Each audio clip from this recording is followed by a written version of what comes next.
leadership of the House of Parliament on the majority side. You're welcome to Eyewitness News, and congratulations to your side and your leader. Thank you. I think it's congratulations to the democracy that we are all enjoying, and that it's congratulations to all of us as it has settled matters that were actually lingering within us in Parliament. And at the moment, I think that is settled by this ruling. So what next? As it stands now, earlier on, there was already a ruling by the Supreme Court to stay aside the ruling of the Speaker.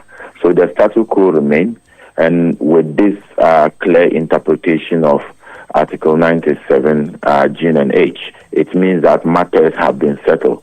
People who were so of the view in terms of interpretation, whether they were members of Parliament or not, we had a clear view, and we were clear in our mind that the intention of those members were to represent those constituencies either as independent candidate or in the other breath representing on the ticket of the MPP in the 9th Parliament, actually not in the 8th Parliament. And I think this is the same view and opinion that the Supreme Court has actually upheld and interpreted accordingly.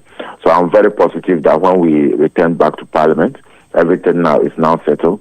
MPP, we are 138 members of Parliament on the majority caucus, and then the minority caucus is 137.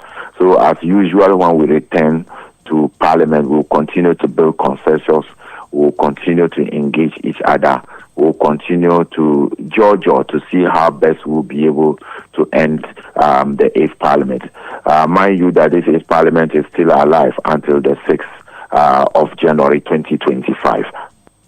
It is one thing winning the legal battle, but it's another thing getting the consensus. So important you talk about George in there. How are you going to get the other side and even the Speaker of Parliament, who it appears your side, led by your leader, appear to be on a coalition course with him? How are you going to have him around the table and also the minority side around the table in the next 2 months before the House comes to an end?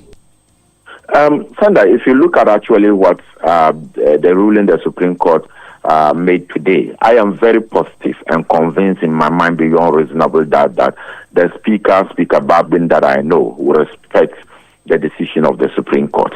The same thing, our colleagues from the minority side will also respect the decision of the Supreme Court. Rather than that, Sandra, will be heading towards a very bad precedent, and it will be very bad and dangerous to our democracy, because I wouldn't see the basis in which the Speaker of Parliament will not respect the ruling of the Supreme Court or the interpretation and setting the scores in interpreting Article 97. Neither will I actually be able to see our colleagues, because our colleagues in the minority was of the view that the Speaker had said this.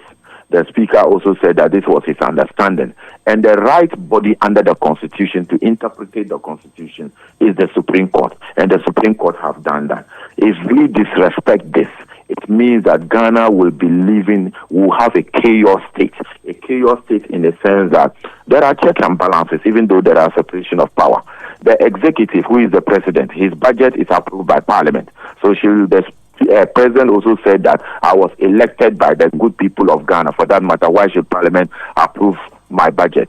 The ministers appointed by the president is approved by Parliament. But the president said that I was elected by Ghanaians, and for that matter, I should just appoint ministers. The power the Speaker has, the power the Speaker is enjoying, is a creation of the Constitution.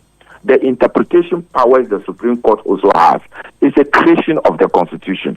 So we all have to respect the right authorities in terms of interpretation the Constitution. And it is only the Supreme Court that has that original jurisdiction in terms of this issue. So I am very convinced that the Speaker of Parliament that I have known and I have worked with for the past getting to 4 years will not in any way he will respect the decision of the Supreme Court. I was actually not talking about whether or not the Speaker would respect the decision.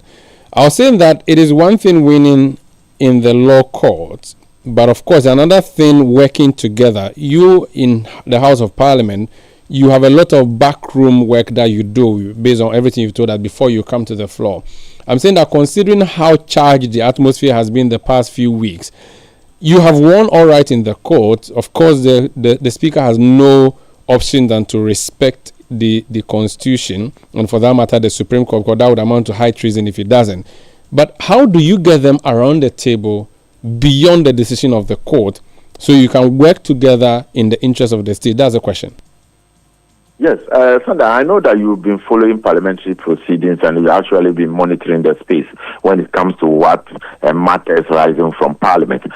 We've gone through this before. Even at a point, people think that we were even going to throw blows, but we were able to navigate our way through. Definitely as leadership, the whips, definitely the welfare and other matters that have to do with the MPs is in our hands. We will engage each other. We'll try to carry our members along. Leadership will meet. Leadership will engage the speaker. We will have a meeting and then be able to set out as to how we are going to resolve this issue as we carry the House along for the last session of this Parliament. There are many times that in Parliament we have had serious disagreement. We've even budget being refused, budget being reinstated. First Deputy Speaker cannot vote or can vote. We are rejecting ministers. We are voting on ministers. We are voting on Supreme Court judges and other things. There have been serious issues. But at the end of the day, we all sit down and then be able to judge or understand each other and work. So I can assure you that from today, leadership have already started engaging. We have already started talking to each other. We are talking to our colleagues at the other side. The other side is also, and we intend to have a leadership meeting and then reach out to meet the speaker. Okay. Mind you, the speaker is not a member of Parliament. He's a speaker of Parliament, like a referee.